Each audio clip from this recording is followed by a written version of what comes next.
बच्चों, आज हमारा मैथ का पेपर हुआ है 24 फरवरी 2026 को।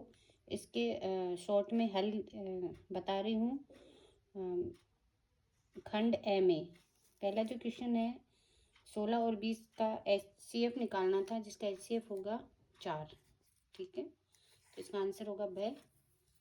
दूसरा जो क्वेश्चन है वो था कि अपरिमेय संख्या कौन सी इनमें से, तो ये अपरिमेय संख्या होगी जिसके आगे डैश डैश लगा हुआ है, जो लगातार चलती रहती है। तीसरा जो क्वेश्चन है वो शय, इसमें 2 आ गया। चौथा जो क्वेश्चन है x बराबर 4 रखना था इस समीकरण में, तो हमने x बराबर 4 रखा, तो हमारे पास y का मान आएगा -5। ठीक, उसके बाद में पांचवा जो क्वेश्चन था, इसमें n पदों का योगफल का सूत्र लगाना था, तो SN बराबर n/2 और 2a + n-1d, ये आंसर है इसका। छठा जो क्वेश्चन है उसमें प्रथम पद दे रखा था 11 और 10वां पद 20 दे रखा था, तो 10वां पद को क्या लिखेंगे, a + 9d बराबर 20।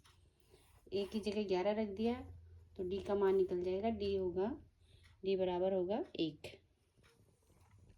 फिर हम SN का सूत्र लगा के उसको a को d का मान रख के n का मान रख करके हम निकालेंगे, तो इसका आंसर होगा b। सातवां जो प्रश्न है उसमें कुछ कोण दिए हुए हैं और कुछ हमें निकालने हैं। तो R 58 डिग्री है, तो ये देखो ये एकांतर कोण बन रहा है, तो ये कोण भी कितना होगा, 58। ये हमें निकालना है x।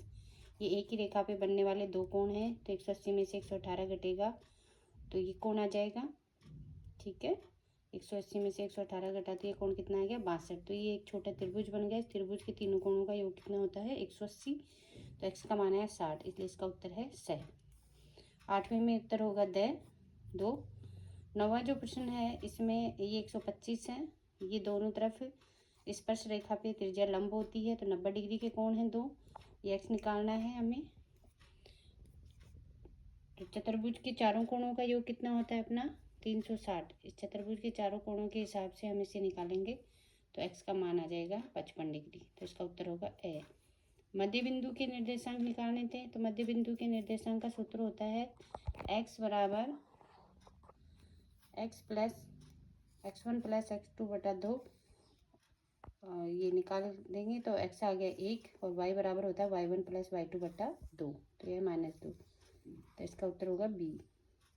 अगला प्रश्न है साइन ए दे रखा है 4/5, अर्थात लंब बटा कर्ण दे रखा है। कोस ए होता है आधार बटा कर्ण, तो हमें सबसे पहले आधार निकालना है। पाइथागोरस प्रमेय से आधार निकालेंगे, आधार आ जाएगा 3, तो आधार बटा कर्ण कोस का मान हो गया 3/5, इसका उत्तर हो गया डी। आगे जो 12वां जो प्रश्न है वो है छाया की लंबाई निकालनी है इसमें प्रश्न में, तो tan का सूत्र लग जाएगा, tan 30 डिग्री बराबर हो गया 1/x। तिरछा गुणा करेंगे तो x का मान हो गया √3, उत्तर हो गया ए।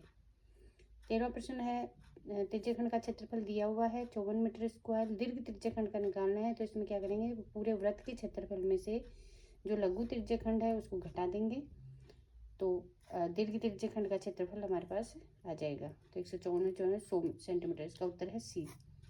14वें प्रश्न का उत्तर है द। 15वें में है ए। घन का पृष्ठीय क्षेत्रफल होता है 6 गुणा भुजा स्क्वायर, यानी 6 सेंटीमीटर। 16वें में है ब। 17वें में है स, माध्यक वर्ग 20 और 30। ठीक है, 18वें में ब। रिक्त स्थान में देखो, पहले रिक्त स्थान में b² - 4ac बराबर 0। दूसरे में an का सूत्र है a + n-1d।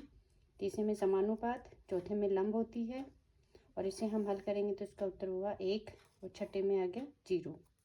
क्वेश्चन नंबर जो 3 है वो जो प्रश्न है कि 4n शून्य पर समाप्त होगी, नहीं, ये ऐसा नहीं होगा क्योंकि ये 5 से विभाज्य नहीं होगी। अगला जो प्रश्न है वो है इसके अभाज्य गुणनखंड करो 144 के, तो ये हम गुणनखंड विधि से कर देंगे, तो 144 के गुणनखंड हो गए 2 × 2 × 2 × 3 × 3। तीसरा जो प्रश्न था वो था इनमें शून्यकों और